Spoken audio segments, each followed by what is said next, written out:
Croes yn ôl i chi at Gylch y Defed. Ni nawr ym Pencampwriaeth Adran Pwysau'r Cigydd, adran bwysig iawn. Maen nhw wedi ennill y Pencampwriaeth 2 allan o'r 5 mlynedd ddiwethaf. Felly, gen i weld, ydy prif bencampwyr y ffair yn y cylch ar hyn o bryd, James? Yn tebygol iawn, sy'n ni'n dweud. Tebygol iawn.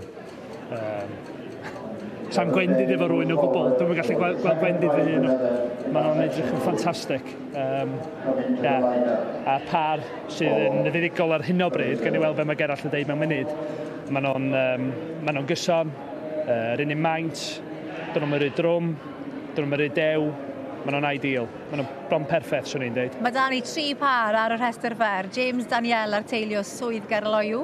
Wedyn mae da ni yn y canol Tyrion Griffiths, Tisa Dimbych, a wedyn Owen a Rachel Watkins, Cainant Melyn Henffordd. Mae Rachel Teleri, mae yn yr un sefyllfa a ti.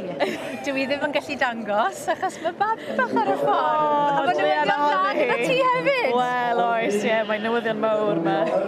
Mae gen i KPIs dda, achos mae gen i efeilliad ar y ffordd.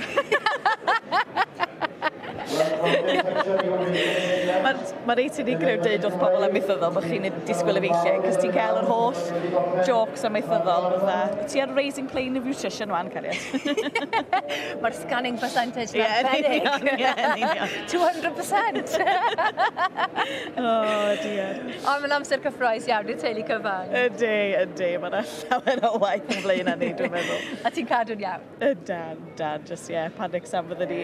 Maen nhw'n diw yn canol wy'n a Sioe, so fydd hi'n, adeg o brysur, dwi'n meddwl. Chi wedi cynllunio fo'n lle, achos yn amlwg bod yn feichiog o bod gyda defed sy'n wy'n am beryglus iawn. Yn union. Na, fydd na plans yn ei le, mae'n siŵr. Chi'n drefnus, mae hwnna'n amlwg.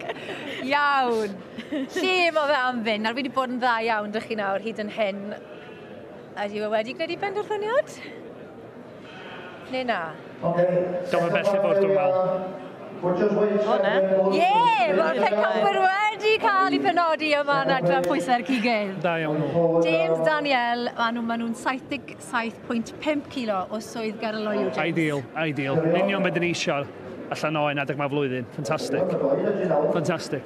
Ac o'ch chi'n dweud, James, bod yna dipyn o wahaniaeth rhwng be maen nhw'n edrych fel a be maen nhw'n edrych ar y bachyn, so diolch trio sbio ar be sydd yn cyson rhwng y ddau. So, pe pwysica wan, maen nhw eisiau edrych a dda yn y ring, efo rosetta pob dim. Ond pwy bynnag sy'n prynu nhw, pan maen nhw'n hongia fyny, maen nhw eisiau bod yn unio'r fath. Maen nhw eisiau cyd-fynd ar y bachyn hefyd. A dyna nod y cystadleuaeth, di. Dwi'n un oen, mae'n par. So mae'n anodd iawn i, dyna peth anoddach i Gerall wneud. Di'r match o'r ddau, mae rhaid nhw cyd-fynd. A swn i'n dweud mae dyn ni jobyn go lew erbyn hyn. Ond gyda chi'ch dau, chi'n gweld, chi'n prynu nhw yn fyw neu chi'n magu nhw yn fyw a wedyn chi'n gweld nhw ar y bachyn. Chi'n gwybod beth mae'r traws newidiad yna yn edrych fel? Dyn ni'n dysgu, dyn ni'n dal yn dysgu pob dydd. Na, sy'n eisiau dysgu lawer yn o'ch chi, dwi'n meddwl. Chi wedi trin a thrafod digon o hwyn. Wel, diolch o galon i chi'ch dau am y sgwrs. Na i fynd i weld yr enillydd nawr. Diolch o galon. James, Daniel ar teulu Swydd Gaerloyw yn ennill y Pencampwriaeth Adran Pwysau'r Cigydd a ni'n cael blwyddyn arbennig o ddawr i ennill yn ffair Agrifest ddim sbel yn ôl. Congratulations! No, that's amazing. You're on a roll this year. But these are my sons. The Beltex are my sons. Yeah? So you're the boss? Yeah. You've had a good year with the Dutch in the Agrifest. Yeah, very good. Yeah. Over the moon. What is it? How does it make you feel? Amazing. It's like a dream come true. And you're only young. You're doing so well. Yeah. Siarad yma. Da iawn. Thank you.